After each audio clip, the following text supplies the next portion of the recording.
রাতে কি বানাচ্ছো? লুচি বানাচ্ছি। এই যে আজকে লুচি রাতে?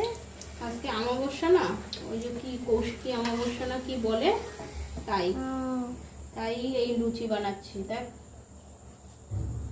গরম গরম লুচি আর ছোলার ডাল হবে।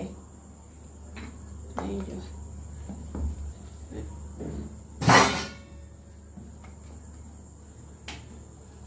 ডাল,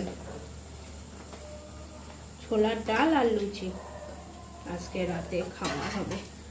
জানিস তো আজকের দিনে ভাত খেতে নেই, তাই লুচি বানিয়ে নিচ্ছি। আমার জন্য কটা বানাচ্ছো? তুই কটা খাবি বলতো? আমার জন্য দুটো বানিও।